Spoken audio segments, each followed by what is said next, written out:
tinha lugares que eu não podia ir, assim, em alguns momentos da vida que as pessoas vinham em cima, era uma coisa desesperadora até, eu ficava um pouco assustado. E você tem que pensar, considerar que é o seguinte, Vale Tudo dava-se 54 pontos no Ibope. Hoje uma novela ingresso dá 30.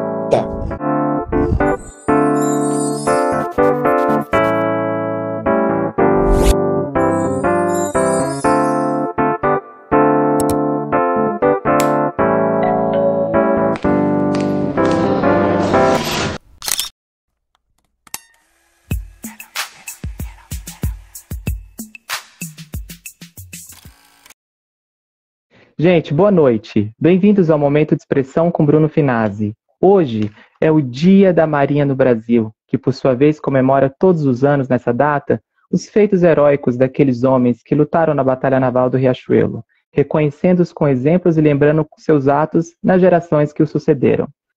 O artista de hoje atravessou gerações, desde que iniciou no teatro amador aos 17 anos e de lá para cá tornou-se ator e diretor, complementando seus estudos no curso de Artes Cênicas na Escola de Comunicação e Artes da Universidade de São Paulo, bacharelando-se em direção teatral, dando aula durante 10 anos na Escola Everton de Castro e Macunaíma. Ele já atuou em quase 30 espetáculos teatrais, sendo 3 desses com Paulo Autran, e no cinema iniciou em 1980 no filme Asa Branca, e só em 88 ingressou na televisão na temporal novela Vale Tudo da Rede Globo, experienciando emissoras como TV Bandeirantes, Record TV e SBT. No seu grande sucesso Éramos Seis, diversificando ainda mais a sua atividade como ator em milhares de publicidade. Voltando para a Globo, fez o seriado, eu cresci com esse seriado, de sucesso Sandy Júnior e Vila Madalena, acrescentando outras inúmeras participações da casa. Agora vamos lá. Um taurino presente em todas as faces do tempo e sua sabedoria. Em uma certa composição, até o descreveria. Vou levando a vida e a vida me levando. Tudo é viver. Embalando amores nas canções, mas comovidas, do meu carro eu posso ver. Gente pelos bares, telefones celulares, nuvem de fumaça. Crianças brincam numa praça, isso mexe com as minhas emoções. Avião, metrô, velocidade, essa cidade que não dorme, avança no sentido do futuro para que tudo se transforme. Imagens e palavras chegam via internet, eu sou mais um viajante, um sonhador, diante de um maravilhoso mundo novo, na tela do computador. João Bourboné. Hoje o mundo não é tão maravilhoso na tela do celular, mas através das mídias digitais vem revelando grandes artistas, que em meio a essa cultura dos que se intitulam influencers, com que olhos você enxerga o admirável novo mundo? Puxa, rapaz, que início de conversa tão complexo. Bom, antes de mais nada, eu quero te agradecer imensamente a gentileza desse convite para a gente conversar, agradecer às pessoas que, porventura, venham a ver o nosso vídeo, a nossa conversa e ouvir o podcast. E eu acho que talvez essa pergunta que você me faz no primeiro momento, e a partir até dessa letra, dessa canção, eu acredito que seja uma canção, é um poema. Isso. Eu acho que a palavra mais adequada nesse momento é perplexidade, né? E uma perplexidade que está relacionada ao tempo, porque o tempo, eu acho que é a grande incógnita, o grande senhor de todas as perguntas, e essas duas coisas combinadas, a nossa perplexidade no contemporâneo, relativas ao tempo e à velocidade com que as coisas acontecem, principalmente com o advento da era digital, eu acho que resume muito o que a gente sente hoje em dia, né? A gente não dá conta da velocidade com que as coisas acontecem. E quando você resume aí a minha trajetória, é um raio, é tudo tão rápido, né? Tudo passou. E até acrescentar a formação que você citou aí no CAP, né? Que eu sou muito grato. Eu queria até falar de um livro que eu trouxe aqui do meu mestre Armando Sérgio da Silva, que acabaram de lançar uma biografia dele, que eu fiz mestrado também lá no CAC. Né? O CAC, a sigla Curso de Artes Cênicas, da ECA, Escola de Comunicação de Arte, da Universidade de São Paulo. Que é um lugar mágico, né? Eu fui fazer um workshop ali, eu fiquei, que atmosfera é aquela, né, João? Encantador, Bruno, porque assim, eu sempre adorei estudar. Você falou do meu trabalho como professor de atuação nessas escolas profissionalizantes, não é? E uma coisa que eu sempre dizer para os alunos você tem que ser curioso, né? Na nossa profissão, arte em geral e na atuação em especial, a curiosidade e o interesse pelo estudo, né? Pelo conhecimento é fundamental, é a chave de tudo. Não adianta, você não pode se acomodar, achar que já conquistou alguma coisa, conseguiu algum resultado na vida. É uma busca incessante. E eu sempre falo muito sobre isso, sobre a curiosidade, sobre a cultura, sobre o interesse pela vida, por tudo. O ator é um observador da vida, incansável. João, eu queria pedir para você, a princípio o áudio estava super bom, mas eu acho que você poderia fazer um teste comigo agora sem o fone, porque eu acho que ficou um pouquinho abafado o áudio nas respostas. Enquanto isso eu vou decorrendo. Eu vou tirar e desligar e vamos ver se a captação do aparelho melhora para você. Tudo bem. Claro. João, você, como você falou... Sim? Tá conseguindo me ouvir enquanto eu falo? O fone do telefone é eficiente do que o microfone do fone. Como é que tá para você? Não, ficou melhor. Você acredita que ficou melhor? Eu acredito. Acredito que o microfone desses aparelhinhos são incríveis. Esses fones de ouvido nem sempre são tão legais, tão eficientes. Bom, então você falou sobre, a gente começou a primeira pergunta, que não tinha como falar sobre o tempo, que nem eu falei nessa poesia, e sobre você e sobre essas mídias digitais. Você, embora eu fiz uma análise comportamental aqui, eu percebi que todos os taurinos que eu entrevistei aqui, você, Luísa Tomé, Maiara Magri, tem uma tendência a ser saudosista, né? Assim, de gostar muito. Só que eu diferente delas, eu achei você, fazendo toda a sua análise, eu achei você muito presente no presente, entende? Eu achei que você abraça muito novo, admirável, o novo mundo, por isso que eu fiz essa pergunta.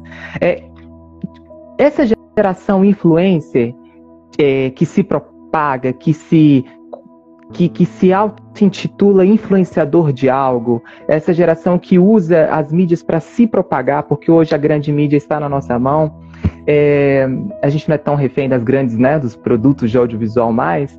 Ela te assusta, João, no sentido de quando você, por exemplo, você foi professor nessas escolas profissionalizantes, quando você tinha que inserir a consciência artística muito mais do que técnica, né? Sabe o subtexto que o professor passa para você? Tipo assim, gente, é por aí.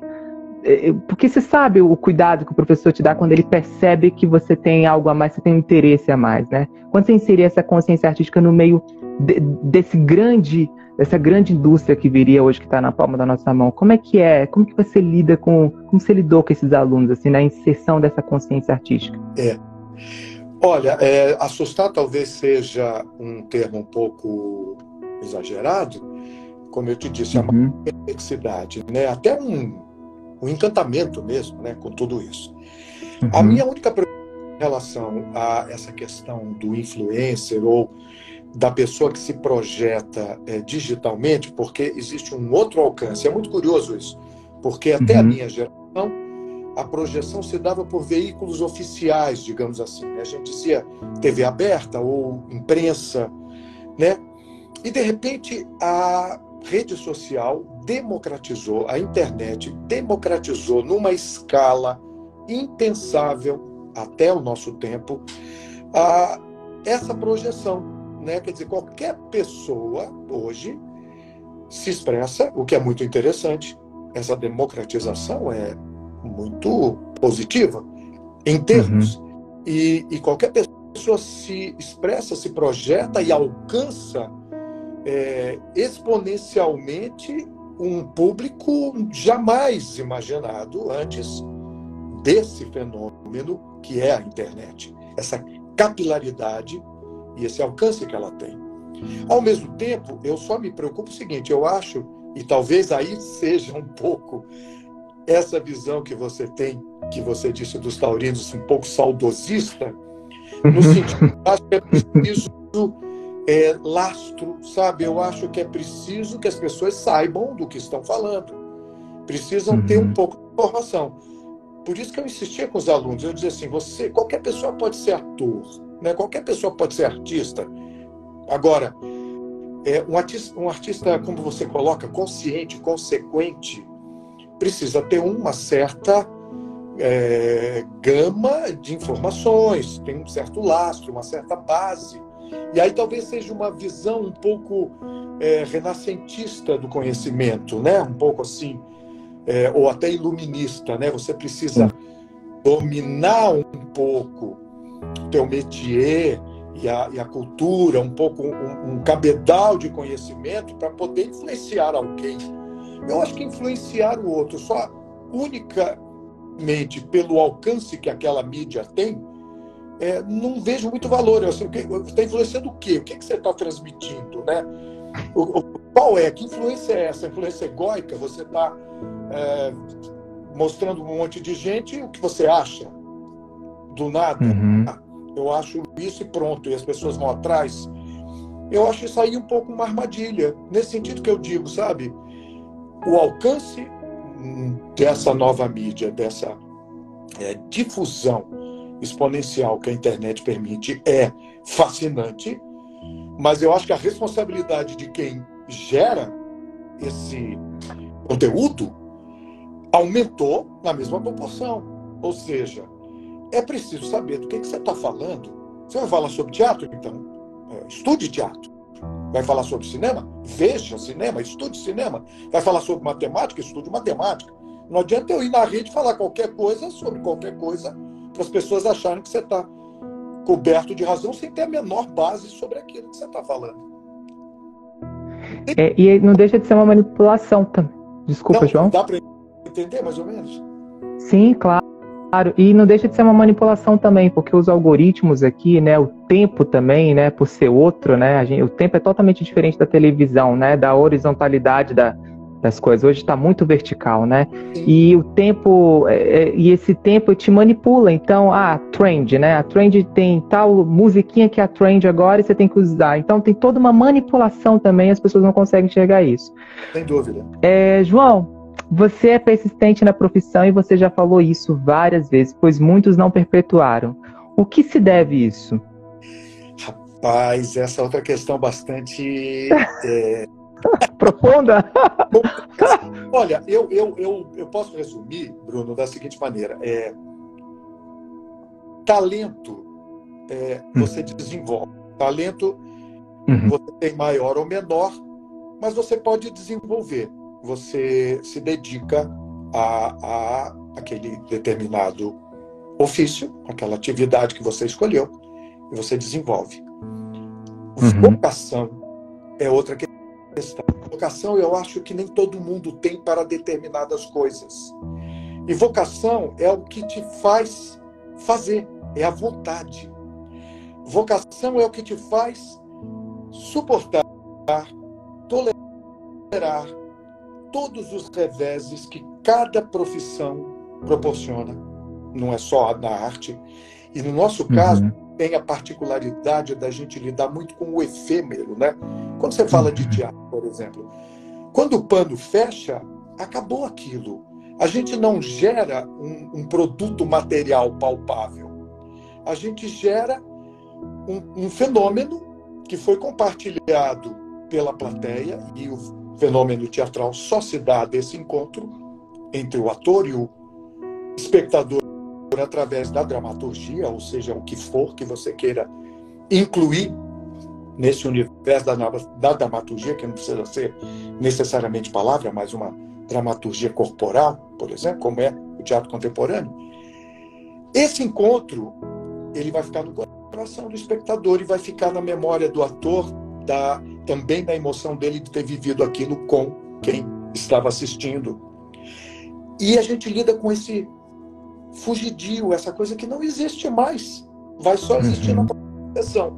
Já no audiovisual, evidentemente, que você capta esse material que é fixado num suporte que vai ser reproduzido. Ok, é uma outra questão.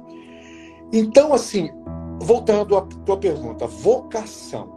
Vocação, eu acho que é uma coisa que meio nasce com a pessoa. Por que o cara cisma de ser engenheiro, cisma de ser piloto de avião, cisma de ser ator, e engolindo todos os sapos que cada profissão dessa proporciona, entende?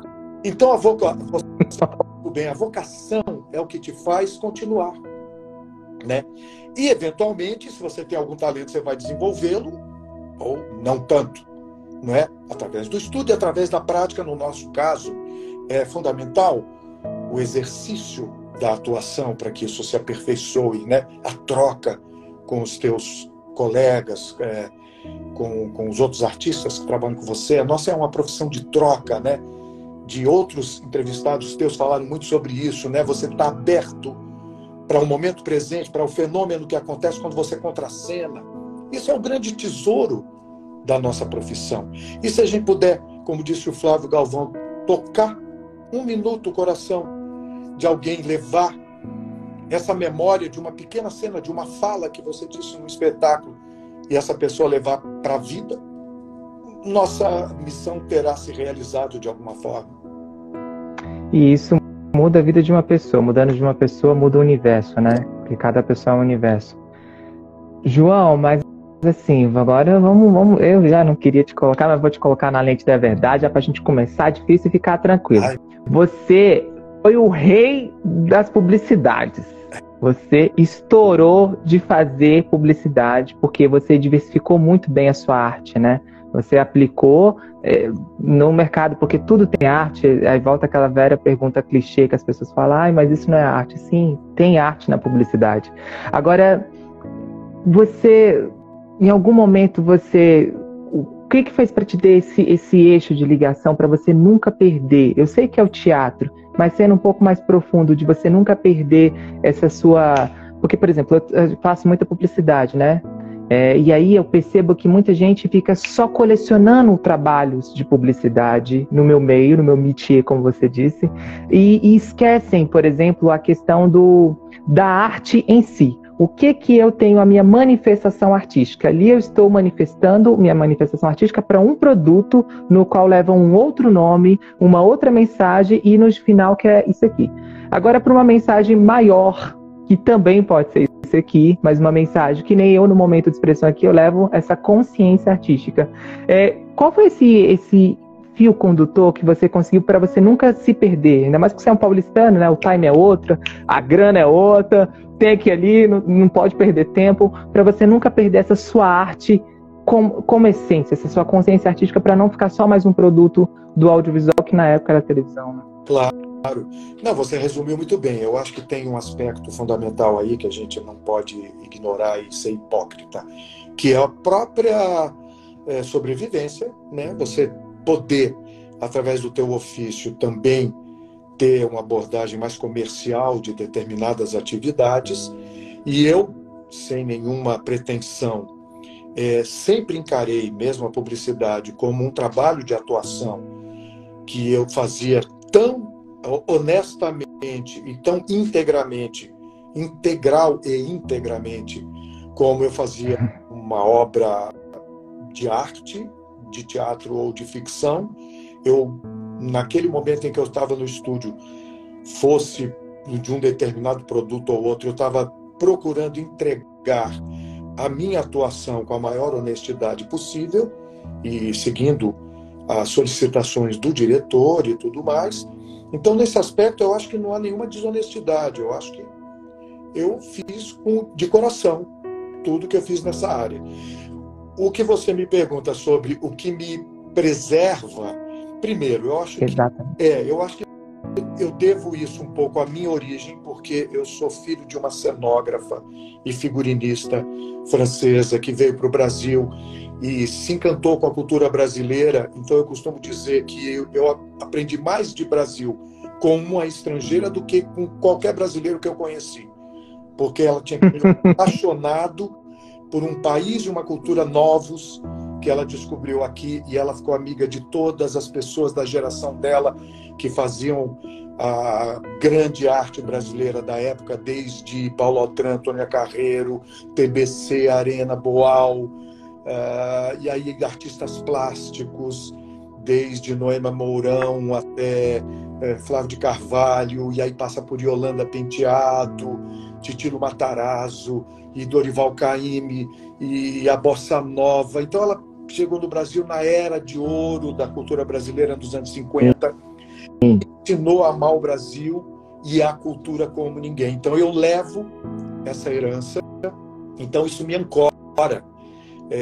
Fazendo qualquer trabalho, eu estou sempre com o coração nessa origem. Depois eu sempre fui muito curioso, gostei sempre de estudar, tanto que eu fui fazer faculdade já com 15 anos de carreira. As pessoas pensam assim, mas a gente sabe que na nossa profissão um diploma é muito relativo, né, em termos de colocação profissional. Você não vai chegar de elenco e dizer assim, olha, eu sou formado na ECA. Legal. Tenho DRT. Aí o cara, você tem um número. Faz e pega essa página, pega esse texto, essa cena e faz para mim. Então, o teu título não vai contar muito, mas eu sempre tive muita curiosidade. E eu fui fazer faculdade depois de um certo tempo de carreira, tendo vindo do teatro amador e tendo aprendido o meu ofício na prática e trazendo esse laço que eu te falei da minha mãe, de todas as pessoas. Eu participei como aderecista, ajudando ela nas montagens onde ela fez figurino para Paulo Altran, para o TBC e tudo mais. TBC não, porque eu ainda não era nascido, mas posteriormente como aderecista mesmo, ajudando a fazer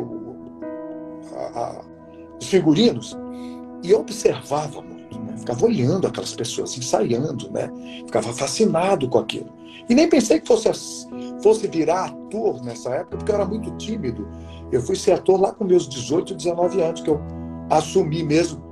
Como você falou, dos 17 anos eu fiz amador, mas me profissionalizei a partir dos 19. Aí falei, não, vou encarar. Vencendo muitas resistências internas, né, em relação à minha timidez.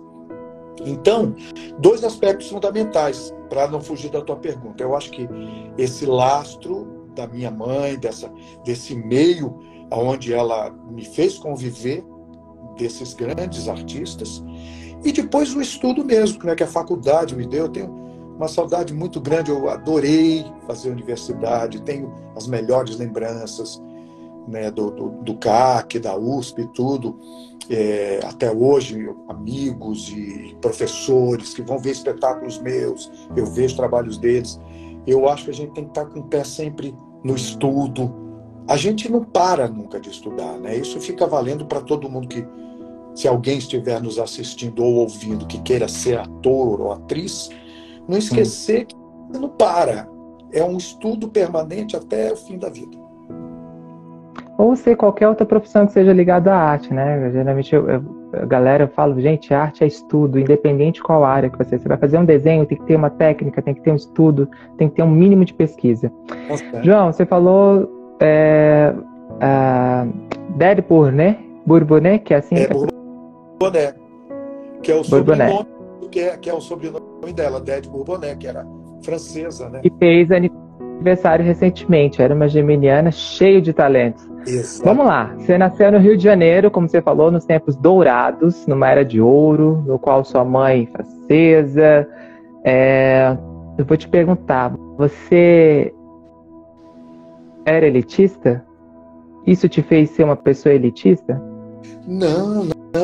Curiosamente, isso é que é interessante, rapaz. Quando eu digo que a minha mãe me ensinou a amar o Brasil como nenhum brasileiro ensinaria, é que, ao contrário de ser elitista, ela se ligou também, apesar de ter essa bagagem cultural europeia, né, que ela trouxe.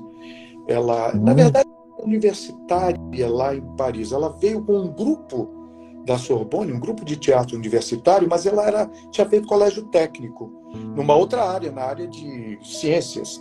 Mas ela sempre quis ser artista, e esse grupo propiciou que ela passasse a fazer os figurinos para essa trupe francesa, chamava Les Théophiliens, que era um grupo da Sorbonne especializado em teatro medieval. Então eles faziam os autos sacramentais e foram convidados para fazer um festival aqui no Brasil. E ela veio. Mas o grande diferencial nessa história é que ela se apaixonou pela cultura popular brasileira. Esse é o negócio. Ela foi, lá em meados dos anos 50, um pouco antes de eu nascer, enviada pelo Boal do Arena para o MCP, que era o Movimento de Cultura Popular de Pernambuco, do Luiz Mendonça, onde surgiu José Wilker e esse pessoal todo, para fazer uma espécie de intercâmbio. E aí, quando ela se deparou com a cultura popular nordestina, ela enlouqueceu. Então, ela teve peças dadas pessoalmente pelo mestre Vitalino. Eu não sei se os nossos ouvintes, se você sabe, o mestre Vitalino simplesmente foi o homem que inventou aqueles bonequinhos de barro do Nordeste, de cerâmica. O primeiro, um artista genuíno, popular, um gênio brasileiro, que eu acho que hoje em dia as pessoas nem sabem quem é, né, os jovens. Ela conheceu ele, ela se encantou com as rendeiras de Pernambuco,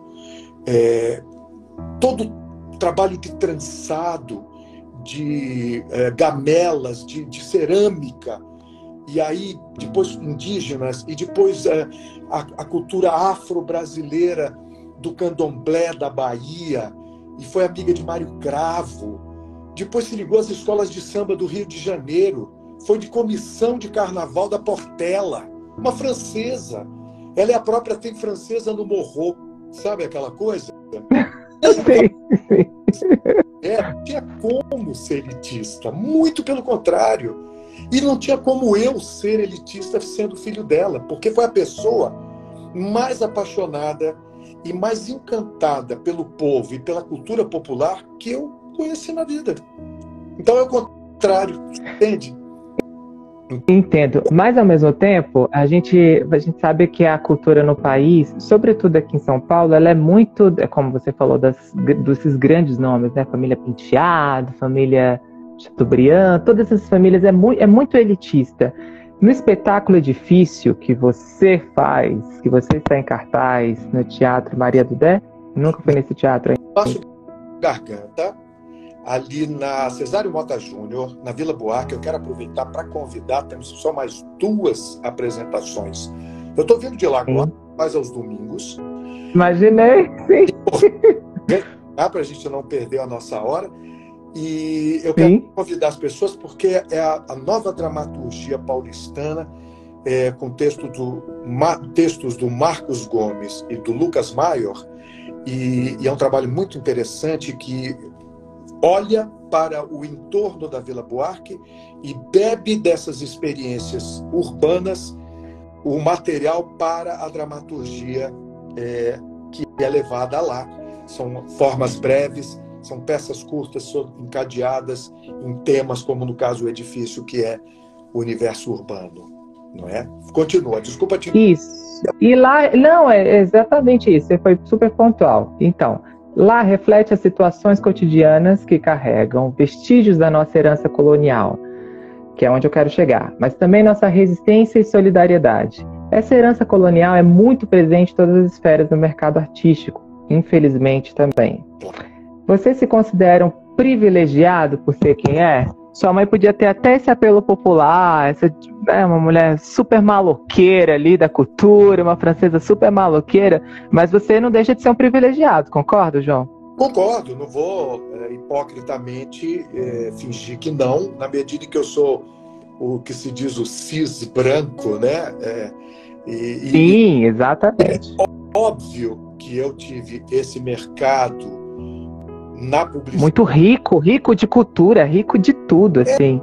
Não, veja bem, claro que eu tenho consciência de que eu tive um espaço na publicidade nessas décadas em que eu tive essa atividade profissional mais intensa nessa área, porque eu me enquadrava num perfil aceito pela publicidade. e que felizmente está mudando. Você vê muito mais anúncios com diversidade étnica, famílias negras, famílias orientais, felizmente, porque o Brasil é um país negro. É absurdo. Opa. Então, a gente não realizar isso, não pensar isso em termos de nação, é uma estupidez. E claro que eu sei que eu fui privilegiado porque naquele momento, nas décadas de 80, 90, eu preenchi o perfil do jovem pai executivo branco, né? Sabemos disso. Então, claro, eu tenho essa consciência e nesse aspecto, por esse ponto de vista, é claro que eu fui privilegiado, né?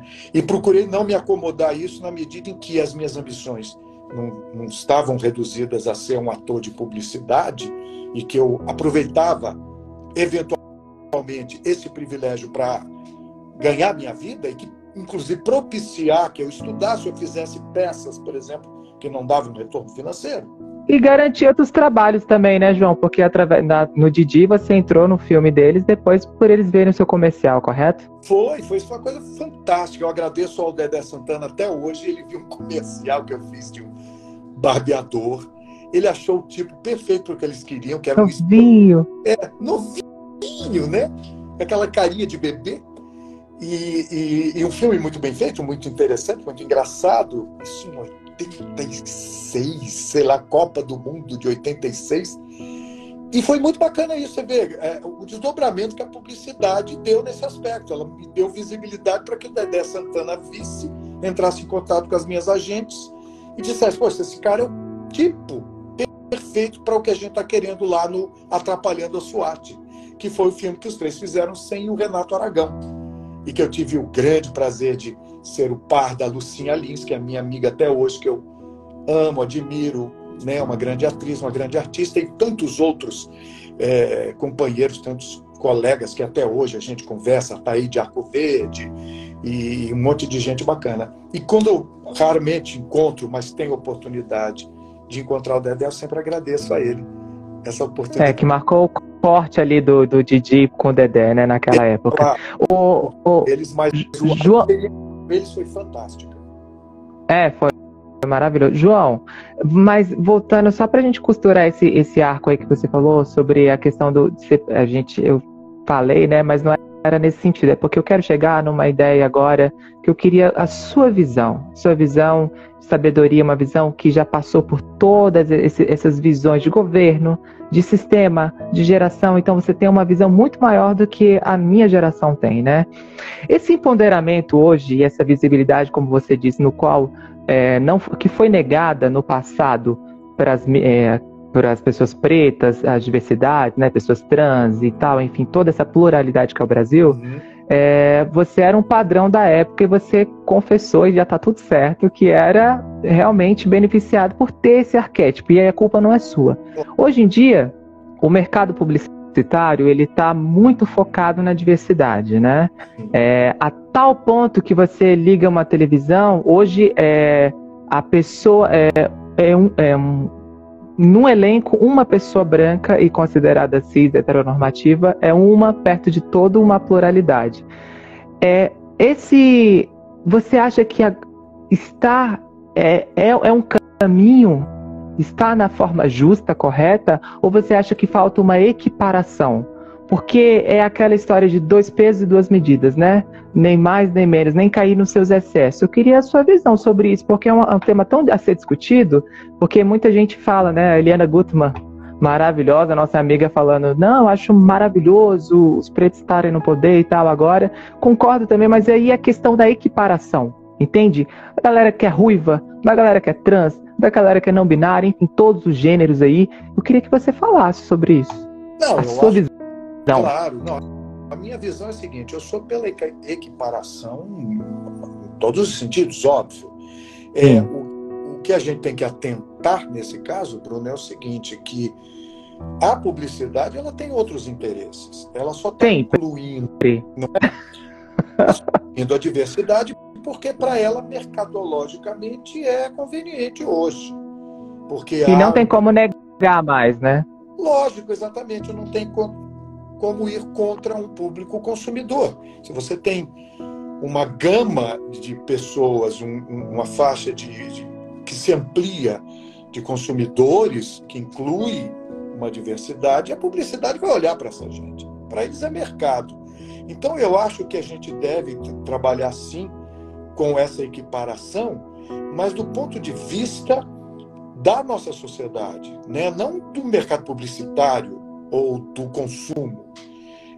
E aí eu acho que a arte tem uma função fundamental, o teatro especialmente, o audiovisual, a literatura, não é? Então, só haverá uma equiparação legítima que represente a diversidade social brasileira, que é um dos países mais diversos do mundo em todos os sentidos, e principalmente que defenda certas minorias contra a violência, contra a discriminação, que isso é uma coisa muito mais séria do que só oportunidade de trabalho ou não, ter mercado ou não. É uma questão de vida ou não, é uma questão fundamental em todos os sentidos. Que prefere o princípio da vida, né? A primeira... Exato. Que é o pior. Então, assim, só para resumir, é preciso que a reflexão sobre a equiparação, a diversidade, a inclusão seja feita pela cultura, pela arte, pelo debate, pela liberdade de expressão, pela consciência social e artística, como você faz questão de destacar no teu trabalho, e não só pela publicidade. Porque a publicidade, o mercado, tem seus interesses. E a gente tem que ver isso sempre muito criticamente. Que bom que está havendo uma ampliação e mercado para todos os tipos da nossa sociedade. Ótimo, tem mais é que tem mesmo.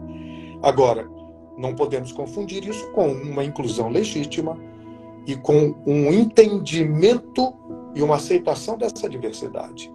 Esse entendimento é dado pelo pensamento, pela ética, pela cultura, pela arte, né? Muita escolaridade, muita escola, muito debate, né? Nenhum obscurantismo, nenhum negacionismo, nenhum fanatismo religioso ou qualquer que seja, tá? Então, deixando isso bem claro. Não, e o Galvão falou isso, né, na entrevista que eu te mandei. Ele falou isso, que ele queria muito que agora que a galera diversa sambasse mais, né, que não tivesse só ali porque tem que estar ali por conta dos interesses, né? Ele quer que a galera sambe mais, porque também realmente todo tem que estar preparado para isso, né? Eu volto e meio, eu escuto falar, você pega papel de tal pessoa, eu não pego papel de ninguém, eu estou preparado para aquele momento. Manda a pessoa de tal representatividade entrar lá e chegar e pegar. É sobre isso, né, João? Eu sou a favor das cotas, mas é preciso também reconhecer o talento, a adequação das pessoas para determinados trabalhos e papéis. E não... correr atrás, né, João? Porque também a gente tem que correr atrás. Nenhum trabalho bate na sua porta. Você sabe disso, né? Rapaz, isso aí é uma ilusão tão grande que existe na nossa profissão, de que você vai ser descoberto, vai ser ungido por uma luz do Espírito Santo. do sucesso. Gente, é trabalho, é trabalho. Eu brincava com os meus alunos, eu dizia para eu botar eles fazendo exercício, né, de fisicalização, os caras suando o bico, falando, pô, tão difícil isso aqui. Eu falei, cara, você pensou que você ia aparecer na capa da revista, da TV? Bicho, isso aqui nosso trabalho é pregar prego, meu. Sabe? É pintar na parede. Sim. Né? E o Jorge Fernando falava muito isso, né? Que você, geralmente, os artistas, ele falava, você não vai estar andando no Leblon, em Copacabana, e aí alguém vai te achar, e não sei o que, vai te convidar para fazer um teste na Globo, e não sei o que. Olha que ilusório, né? Os sonhos das pessoas, né? Né? Jorginho maravilhoso, que eu tive o privilégio de fazer Dalva com ele, aprendi tanto, uma exuberância, né? Uma luz, né? Uma pessoa de uma vitalidade. A loucura necessária, né? Maravilhoso, Burbuné, na sua história, não há nada que se tornou mito ou folclore? Como você conseguiu esse feito? Agora eu vou abrir bem aqui, super sincerão, aquele canceriano com lua escorpião, super sincerão. Eu tinha algumas reservas sobre você. Eu achava você super elitista, achava você super... E eu vejo você, e muitas pessoas, amigos em comum, falavam, não, mas é tranquilo, é uma pessoa maravilhosa e tal. Eu falei, fiquei demorando para te fazer esse convite já tempo, porque sabe aquela coisa do ego? Porque a gente projeta no outro que tem na gente, né? Claro. E a gente fica, não vou fazer porque ele é muito assim. Eu falei, não, mas é super tranquilo. Mas dentro desse mito, isso foi um mito na minha cabeça que eu fiquei lá, no meu preconceito. E por que você não tem nenhum mito sobre a classe artística? O que você deve a isso? Você conseguiu um feito que, bom, tantos anos de carreira, não ter cristalizado nenhum mito sobre você. Por quê? Mas assim, o que eu não estou entendendo, o que você quer dizer com mito, assim? Todo mundo tem alguma história. Por exemplo, quando eu fui entrevistar a Luísa Tomé, veio um monte de gente da classe artística e falou, opa, Bruna, ela não é fácil não, chata pra caramba, ela é isso, ela é aquilo. Eu falei, gente, calma, vamos dar oportunidade. Você não tem nenhum mito negativo sobre você, não tem nenhum folclore que se cristalizou. O que se deve a isso? Ai, rapaz, não saberia te dizer, mas a gente vai voltar... Foge não, João, foge não. Na verdade, é o contrário. Eu acho que isso tem a ver, Bruno, assim, um pouco sobre o que a gente já conversou aqui. A questão da vocação e do compromisso com o ofício. Eu aprendi desde muito cedo a não glamourizar demais a profissão. Porque, assim, veja bem, com o advento das escolas de atuação, excluindo a EAD, que é muito antiga, mas dos anos 80 para cá surgiram muitos cursos técnicos, você tem toda uma geração de atores formados por escolas. E na escola, por exemplo, existe uma coisa um pouco perigosa, que é assim, você eventualmente pode fazer o Hamlet na escola, você pode fazer um protagonista na escola, porque você está dentro do círculo escolar. Isso cria uma falsa noção de que você está absolutamente preparado para fazer todos os papéis ou qualquer coisa assim. Eu sempre dizia para a pessoa, olha, gente, a escola é o primeiro passo, vocês vão começar. O que vai te dar rodagem mesmo é o métier, né? O ofício, é fazer a coisa, é errar, repetir, fazer coisas que não vão tão bem, que não sejam tanto sucesso na sua vida. Isso, de certa forma. João, mas eu tô falando da sua imagem, porque você também... eu sei que não é correto falar esse termo, né, persona, mas você, como você é um produto também de televisão, você foi um ídolo, né? Tava lá com Beatriz Segal, você imagina o assédio que deve ter sido na sua vida naquele auge, vale tudo. Eu tô falando, sendo um pouco mais taxativo, a sua imagem, como você conseguiu deixá-la tão bem cuidada, assim, você entende? Para não ter... Porque hoje, se você dá um passa fora em alguém no Instagram, já cria um burburinho enorme, gigantesco, que você é mal-humorado, antipático, que você não sei o quê, não sei o quê. E isso é tudo muito leviano, né? Eu queria saber dessa questão, como você cuidou dessa imagem artisticamente, assim, por não ter nada? Eu acho que talvez, num aspecto, a minha vida particular nunca foi tão explorada ou revelada, né? Acho que eu fui muito reservado em relação a isso, a minha vida pessoal, não misturo. Eu acho que é esse compromisso com o meu ofício, quer dizer, procurar fazer seriamente, né, o que é pedido ou as oportunidades que eu tenho, sempre priorizando realmente o aspecto profissional. O coleguismo, eu sempre procurei me dar muito bem, eu tive muita sorte, 99% da minha experiência na minha área, de ter grandes colegas, talentosos e amigos e respeitosos. Isso foi recíproco, a gente foi se apoiando nesse aspecto, fortalecendo o aspecto profissional e artístico do nosso trabalho, não dando margem para esse tipo de imagem, sabe? Assim, um pouco distorcida. Eu brinco muito com pessoas assim que não são da área, que às vezes falam assim, é ator, você trabalha na Globo, o que você faz? Como é que você... Aquelas coisas clássicas tem a vida. E eu digo assim, olha, vocês precisam parar de conhecer a nossa profissão pela revista de TV que vocês leem no cabeleireiro. Porque só explora aspectos da vida pessoal das pessoas e aspectos meio mórbidos ou meio distorcidos. Fulano de tal falou mal de não sei quem porque não gostava de não sei que lá, porque odiava e casou com não sei quem. Gente, eu falo assim, quer saber sobre a nossa vida, a nossa profissão? Vai assistir as coisas que a gente faz, vai ao teatro, conversa com a gente, vai ao cinema, lê sobre a nossa profissão.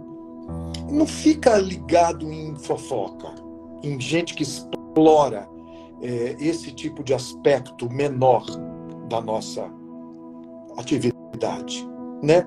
Então, felizmente, a imprensa marrom nunca se interessou muito por mim. Eu acho que eu não tinha nenhum aspecto... Acho que não? Acho que não. Acho que não tinha nenhum aspecto pitoresco, assim, bombástico para explorar da minha vida.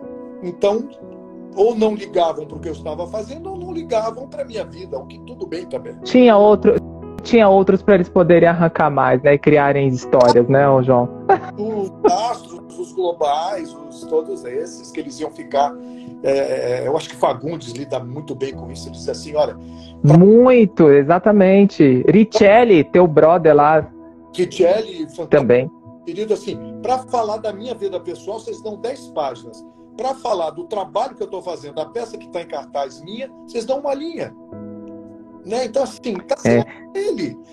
Não interessa a vida pessoal da gente. Né? Então, assim, eventualmente um dia será lançada uma biografia de um determinado artista, aí você vai ler, e aí todos os aspectos até escabrosos da vida dele, você vai conhecer. Mas aquilo também está no âmbito do livro, não é vulgarizado numa imprensa ligeira que explora só esse aspecto da vida, né? Então é legal que, sei lá, eu não sei te dizer, sinceramente. Eu acho que é porque a minha vida nem tinha tanto interesse assim, eu acho que eu sou muito discreto. E porque eu sempre eu nunca usei nenhum aspecto da minha vida pessoal para me promover. Eu procurava só fazer o meu trabalho o melhor possível. É a única coisa que me interessa. Entende? Não, eu entendo isso, e eu queria que você entendesse a visão. Bom, o pessoal fala que eu sou um show de marketing, mas vamos lá. O artista no Brasil, ele de algum modo, ele tem que estar atrelado à fama, né? Eu sempre falo isso. Por isso que veio a ideia de eu montar aqui essas conversas, esse momento de expressão com artistas realmente, com essa consciência artística. E porque senão você conseguiu um caminho, é por isso que eu tô falando, você conseguiu driblar, conseguiu ganhar dinheiro no mercado publicitário, não criou essas histórias, né? Porque a gente sabe que muitos cantores ficam ali com amigos de jornalista fofoqueiro para poder ficar soltando nota no jornal, esse tipo de coisa. Você conseguiu driblar tudo isso. Por isso que essa foi a pergunta, entendeu, João? Entendo. Baseado nisso, não foi sendo leviano, não. Mas vamos lá, Borboné. Eu acho que Oi? Eu acho que na tua atividade é muito legítimo você perguntar sobre todos esses aspectos. Eu acho muito legal. As pessoas se interessam por isso. O que eu estou te dizendo honestamente é que eu nunca me preocupei muito com isso, sabe? E eu realmente me considero assim um operário da arte, assim, sabe? Um cara que só quer fazer bem, aprender a atuar, fazer razoavelmente o que eu tenho que fazer, contar histórias, sabe? Ser honesto em mostrar aquele personagem, a função que ele tem naquela narrativa e tocar o coração das pessoas, talvez levar alguma ideia nova e diversão, e entretenimento e só essas coisas assim. Me sinto realmente um operário da arte. E modesto também, né? Ô, Borboné, Esse ano nos deixou Rita Lee, em sequência Tina Turner. Eu acredito que essas foram suas referências musicais. Mas elas deixaram um legado artístico. Tanto é que quando a Rita Lee morreu, eu sofri no sentido de falar, meu Deus, aonde vai ficar as consciências artísticas? Tá todo mundo embora, vai ficar quem? Sabe aquela preocupação de se sentir órfão no mundo? Foi essa preocupação que eu senti. Foi só isso. Agora, sobre dor de ela ter ido, eu prefiro que vão para não sofrer em relação a dores, né, corpóreas que eu falo, de ficar sofrendo essas mazelas da vida. Então, elas deixaram um legado. Você, eu não estou esperando sua morte, tá? Mas o que você quer deixar como legado? Por favor! Então já, né? Por favor. Que sempre haverá um Rei Lear para a gente fazer na vida, né? Enquanto você tiver um pouco de memória e mesmo velho, caquético, você sempre haverá um Lear para você fazer na vida. Eu espero ter memória para né? Até quando eu puder parar em pé, né? Em algum lugar, em cima do palco. Não, eu fiquei pensando, falei, como eu vou fazer essa pergunta, meu Deus, porque porque senão ele vai pensar que eu estou esperando a morte dele, né? E eu já estou vindo de uma projeção agora, porque meu amigo morreu no Rio de Janeiro agora, o Jeff Machado. Então, eu já vim, todo mundo veio correr a entrevista que ele me deu, né? E aí eu já vim já com essas coisas. Aí eu tinha feito homenagem à Rita Lee, eu falei, meu Deus, como eu vou fazer essa pergunta para ele não imaginar que eu estou esperando a morte dele. Claro que não. Não, assim, você fala que é um legado artístico, alguma coisa desse tipo? Assim? Um legado, porque, por exemplo, você é professor, né? E acho que o primeiro ídolo de todo mundo quando entra na escola, independente seja de teatro ou não, é o seu professor, você concorda? Eu era apaixonado pelos professores de história, adorava eles, enfim, meus professores de português também. Por isso que eu faço trovadorismo aqui. Eu queria saber, como consciência artística, assim, um legado que um artista ele tem que deixar. Quando a Fernanda Montenegro quando ela for, por exemplo, o legado dela que está aí é que ela é uma atriz malandra, e você sabe disso, ela é malandra porque ela é muito boa no que ela faz, porque ela é malandra. A Natália Timber já falou isso pra mim, porque ela pega umas coisas assim que ninguém pega. E qual o seu legado, assim, que você quer deixar como uma consciência artística que vai ficar aí nesses tempos aí que a gente nem sabe, nesses multiversos que vem abrindo aí? Bom, eu acho que eu posso falar em termos assim de um legado talvez do meu trabalho, de que eu espero que as pessoas sempre vejam que foi feito com de honestidade possível, né, e dedicação. Alguns alunos eu acho que levam alguma coisa. Eu tenho muito orgulho de ver alunos em cartaz fazendo coisas, e eu tenho uma brincadeira que eu faço sempre, que eu sempre digo que eu ainda tive o privilégio de ser contratado por ex-alunos. Então, por exemplo, uma querida aluna minha, Rosana Maris, que faz Sintonia, que está fazendo agora Duran, um espetáculo belíssimo. Ela me contratou, quer dizer, ela me convidou para fazer uma versão, uma montagem que ela fez há um tempo atrás do Anjo de Pedra, do Tennessee Williams. Eu sempre brincava com ela, eu falei, puxa, Rô, eu tenho o privilégio de, além de ter sido seu professor, ter sido contratado por você para fazer uma peça como ator.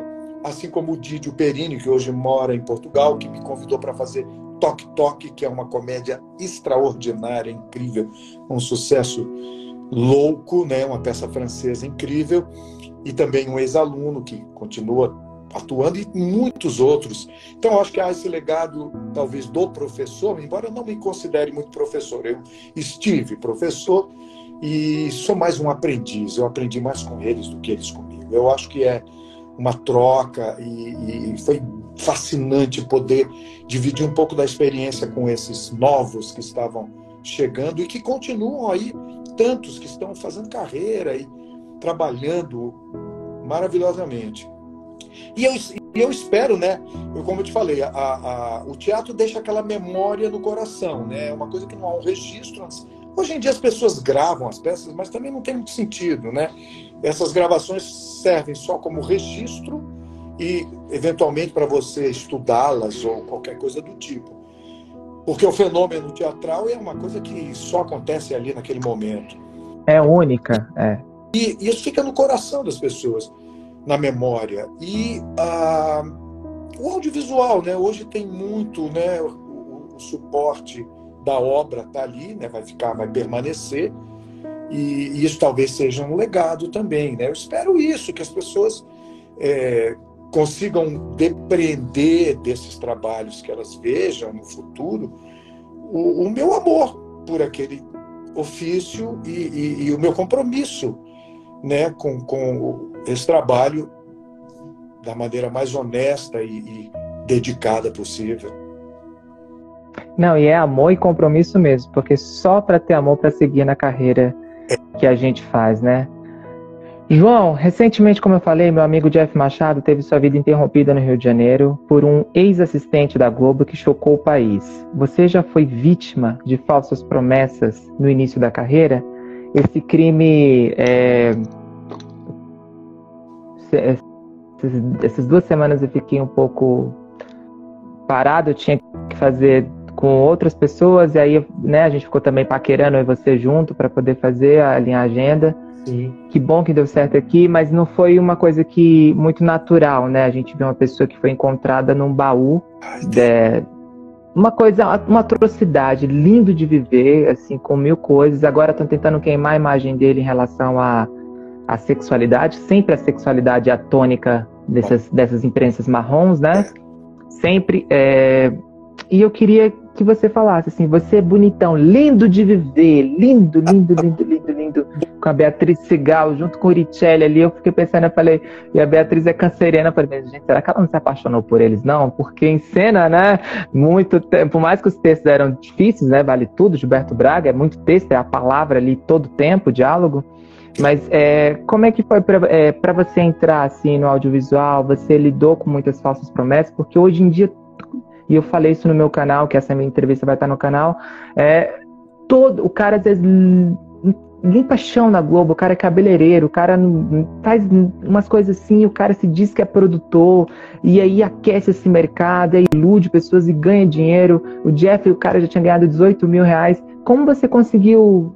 Bom, eu queria saber se você teve isso na sua época, como é que foi... Como você dribla. Hoje você tem uma carreira consolidada, você tem agente, você tem, né, tudo isso, mas como é que era, sei lá, 1980?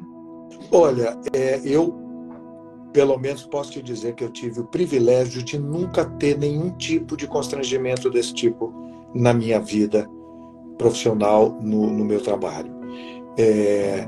A gente ouve falar teste do sofá, essas barbaridades, essas bobagens. Eu felizmente, rapaz, eu não sei se eu sou ingênuo demais ou se eu sou desligado. Eu nunca tive isso. Eu, por exemplo, o Vale Tudo foi um processo muito interessante, porque eu fazia telecurso 1º grau. Eu era ator de teatro em São Paulo, fiz uma bateria de testes muito corretos para a escalação de um elenco para apresentar aulas do ensino médio na década de 80 para a Fundação Roberto Marinho. Desse grupo participaram muitos atores legais, Teca Pereira, Carlos Messene, um monte de gente bacana, colegas meus do teatro de São Paulo. E enquanto a gente fazia esse telecurso, um belo dia apareceu lá no próprio estúdio da Globo, que era na Praça Marechal Deodoro, ainda não existia esse complexo da Berrini, o Beto Silveira, que é um querido preparador de elenco, um diretor fantástico, fazendo captação de tipo videobook, captação de imagem e som do elenco do telecurso e outras pessoas que eles chamaram lá, não sei. Você ficava numa poltroninha, como você faz hoje, self-tape, né, que o pessoal fala. Ele dava uns textos pra gente, eu peguei um texto do Fernando Pessoa, Tabacaria, e ficava sentadinho lá, decorava o texto e fazia o texto assim, só isso. Então eles só queriam ver a sua cara e a sua voz, né? Se você falava direito, né, articulava as coisas e tal. E eu já tinha uma prática de teatro razoável e tínhamos um bom treinamento de fala, de expressão pro telecurso, inclusive com uma querida preparadora vocal chamada Glorinha Boyten Miller, que é uma das minhas mestras de toda a vida, que devo muito do que eu sei sobre falar a ela. E esse material, esse vídeo, foi feito com várias pessoas. Eu lembro que Rosi Campos fez na época, um monte de gente fez esse registro e foi lá para os computadores da Globo. Foram lá para os arquivos. Um belo dia, eu acho que 5 anos depois, me telefonam dizendo: olha, João, vem aqui para o Rio que você vai fazer Vale Tudo. Só isso. Nem teste fiz. Eles precisavam de um cara que tinha as minhas características. Óbvio que eles não são ingênuos, eles já sabiam quem eu era, deviam saber alguma coisa a respeito. E tinha um aspecto muito bacana nessa história, que foi decisivo para minha acolhida na novela, porque a Beatriz era a grande estrela da novela. E uma atriz superlativa, né? Sabem? Não, gigante, formadora de atores. Era a casa dela, era palco de atores. Assim.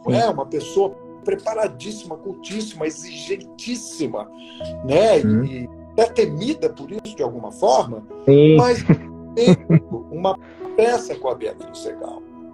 Eu tinha feito A Carta, do Somerset Maugham, 1 ou 2 anos antes deles me chamarem, no teatro aqui em São Paulo. Uma temporada em São Paulo, com um elenco maravilhoso: Lineu Dias, que é pai de Júlia Lemertz, Yara Lins, Rubens de Falco, Celso Saik, Sérgio Roberto, um elenco fabuloso. E uma peça muito bonita e tal, inglesa e tal. E eu, muito jovem, fiz lá uma participação e tal. O que aconteceu? Quando eu cheguei no Rio, eles devem ter pensado em várias pessoas para fazer o Walter lá, da dona Odete, né? E aí, não sei por que me escolheram. Falaram: vai esse cara aí, né? É um rapaz de teatro lá de São Paulo, ele deve saber fazer alguma coisa, né? Bonito! Também é bigodudo, né? E tal. O que aconteceu? Eu chego lá e vou contracenar com a Beatriz. E a Beatriz falou: ô, João, tudo bem? Né? Era um colega de teatro dela de São Paulo. Não era um garotão qualquer que arrumaram. Isso mudou tudo. E também fui acolhido por Serginho Mamberti, Cláudio Correia Castro, o próprio Fagundes, pessoas que me davam conselhos, que me receberam com muito carinho, com muito respeito. Então também, percebe, acho que é um pouco de sorte, mas também é uma vida pregressa. Você tem um trabalho que te legitima para um outro, né? Você tem uma bagagem mínima, que seja mesmo sendo jovem, que vai te preparar para uma situação nova de trabalho. E isso me poupou desses dissabores, desse tipo de filtro ou de abordagem que as pessoas falam que tem, que eu, felizmente, volto a te afirmar, nunca tive na minha vida.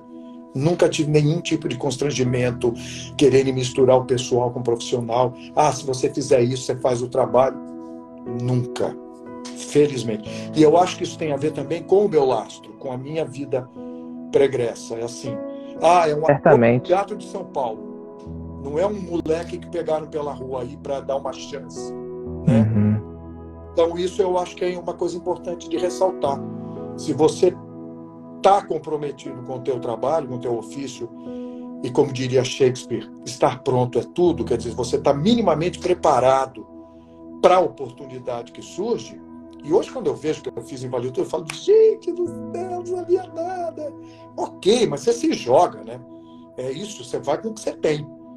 E fui me agarrando àquilo, e devo realmente muito a Beatriz, a acolhida que ela teve em relação a mim, assim, muito.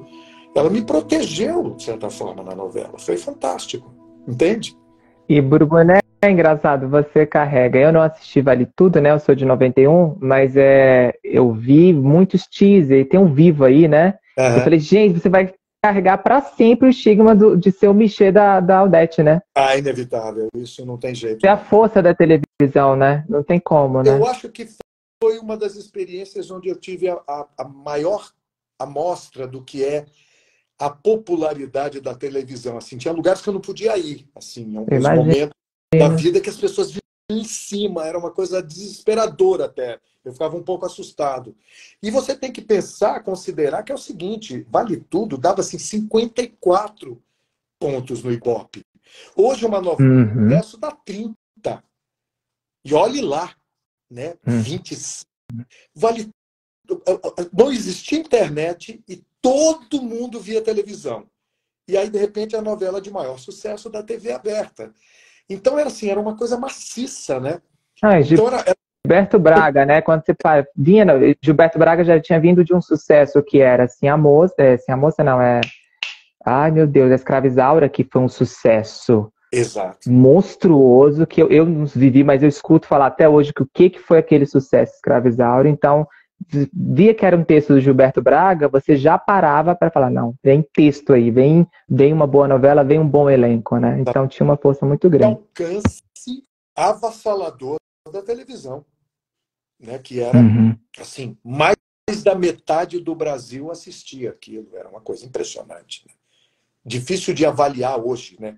O alcance que isso tinha na época. E se arrasta para gerações, né? Minha mãe assistiu Vale Tudo, viveu Vale Tudo, né? Maria de Fátima e tal, e eu carrego isso por lembrar de você numa memória inconsciente, né? Por já ter visto crescido com seus recortes ali. Burboné, você foi o artista de expressão hoje, esse artista homenageado. Espero que você tenha gostado desse roteiro que eu fiz, né? Que nem eu te falei, eu fiquei ali resistente. Eu falei, mas ele é muito elitista, ele faz parte da burguesia. Porque eu fico no equilíbrio, Burboné, de não ser. Vamos lá, tem que entender. Quando eu te fiz a pergunta da equiparação do mercado audiovisual, é porque tem que ter equilíbrio, né? Fala, não, tem que olhar o outro lado de quem está do outro lado da corrente. Ao mesmo tempo, tem que ver quem é aquela galera que está marginalizada, entende? Claro. E quem fica no meio de campo, que nem eu, fica só observando as duas vozes falando, entende? E eu acho que você era a pessoa perfeita para poder falar em termos de sabedoria, em termos de estudo, em termos de cultura, né? Em termos de vivência. Um mestre em teatro que nem você é, para poder ensinar todos nós que estão aqui assistindo, e isso aqui vai ficar a semana até fazer os recortes e tal, e todo mundo aprender com essa aula que a gente teve, assim, de consciência, entende? Claro, você é legitimado e tal, mas sobre consciência, é sobre isso que a gente fala aqui.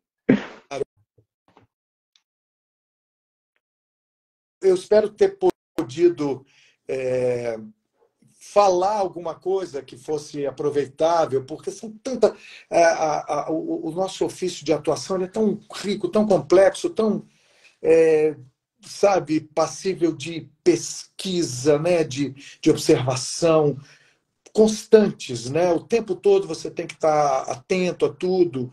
E eu acho que eu falei pouco sobre esses aspectos mais artísticos mesmo, mas eu espero ter podido responder ao que você me solicitou e contribuído de alguma forma, né, com tudo isso e transmitido fundamentalmente essa ideia de que o que a gente faz é um trabalho, sabe, como qualquer outro, não desmistificar um pouco essa visão romântica da arte, que faz parte. Glamourosa. Existe glamour, existe um pouco de inspiração, alguma coisa de até mágica, embora essa palavra seja bem difícil de colocar nesse contexto, mas principalmente a gente tem que encarar como um trabalho, tem que ser respeitado como um trabalho, sabe? As pessoas gastam seu tempo, sua energia, sua inteligência para fazer isso, para tentar dar o melhor. É como as pessoas comentaram na pandemia. O pessoal fala assim, o artista, os vagabundos, mama não sei o quê, aquelas bobagens. Lei Rouanet, não sabe nem o que é Lei Rouanet. Que essas bobajadas que as pessoas falam. E eu fico pensando assim, você está trancado aí. O pessoal falava muito isso, brincava, né? Você está trancado aí na sua casa, o que seria de você sem uma sériezinha para assistir, sem um filme, uma novela, né? E acha que isso surge do nada, que as pessoas não passam horas num estúdio e no estudo. Exatamente. Esse material, que isso envolve centenas, milhares de pessoas. É uma estrutura com gente que trabalha com a técnica, que trabalha com a alimentação, que trabalha com transporte, os maquiadores. E aqui eu quero render minha homenagem a todos os profissionais com quem Eu convivi esses anos todos na área, né? Especialmente no audiovisual. Tanta gente capaz, séria, dedicada. E você não pode dizer isso, que isso é uma bobagem. Isso é responsável por uma parte do nosso PIB, a nossa cultura. É muito importante. O Brasil é um dos maiores produtores de telenovelas do mundo. Talvez a gente só perca para a Televisa mexicana, em termos de volume, é exportado para o mundo inteiro, o nosso audiovisual. Como é que as pessoas não entendem a importância disso? É um trabalho muito sério. E um conselho para os jovens que querem fazer isso: estudem, leiam, não se joguem nesse ofício pela visibilidade, pela fama. Isso é pelo cachê também, né, ô João? muito pouco, é um desrespeito com sua própria escolha, né? Seja comprometido, né, com esse trabalho. Ele merece muito respeito, precisa. E o que não nos impede de nos divertirmos fazendo isso. Porque outro estigma é assim: se você gosta do que faz, se diverte, então não é trabalho. A gente não sofre como uma grande parte dos trabalhadores. Então, nesse aspecto, não é trabalho, mas também tem um aspecto profissional muito sério nisso. Não vou me... Como não sofre, João, como não sofre, a gente sofre dores da alma, ter que lidar com ego ali, uma gritada do diretor. Eu falo isso porque uma atravessada que me dá, eu já falo: Senhor da glória, me ajuda para eu não matar este homem, porque eu preciso desse trabalho, eu preciso pagar a conta no final do mês. Sim. Porque a gente é lapidado na nossa alma ali totalmente, né? A galera não entende isso, o que é. E você tem que lidar com um figurinista que não vai com essa cara, eu que tenho um cabelão, é um saco, porque nem toda mulher vai com a minha cara, e aí a mulher fica meio receosa comigo e não quer fazer maquiagem, e tá lá no texto que você tá escrito que você tem que estar assim, e a pessoa não gosta, e aí você tem que ser exigente com ela, como você falou, e ao mesmo tempo também tem que ter diplomacia, porque você precisa dela, ela precisa de você. Então é um trabalho árduo, assim, que o coletivo precisa resultar. Isso é a tal da vocação que eu falei. A gente só volta no dia seguinte para o estúdio porque a gente tem vocação. Mesmo tendo sido maltratado, ou se sentindo injustiçado, ou frustrado porque não fez o que achava que poderia ter feito na cena, o tempo não foi suficiente, ou uma circunstância não permitiu, você volta lá e faz tudo de novo. E vai fazer sempre. Vocação. Bourboné, obrigado por estar aqui no nosso momento de expressão, e ao público que nos acompanhou e vai nos acompanhar aí. Fique com essas e outras entrevistas com artistas em todas as plataformas digitais no Momento de Expressão com Bruno Finazzi, estimulando a você ter consciência de si e resgatando a sua autoexpressão, a sua manifestação artística e contribuindo para uma sociedade com propósito. Eu dedico esse momento de expressão ao Jeff Machado, que foi brutalmente assassinado após ser enganado por promessas de um pseudoprodutor para entrar na Globo. Pois quantos de nós já fomos para o Rio de Janeiro em busca de uma projeção na indústria do audiovisual e teve seu sonho frustrado? Portanto, justiça para Jeff Machado. Momento de expressão com Bruno Finazzi, sempre ao vivo aqui no Instagram Bruno Finazzi, sempre com uma consciência artística para o seu despertar criativo. Bourboné, gratidão, viu? Eu que agradeço. Obrigado, gente. Tchau, tchau.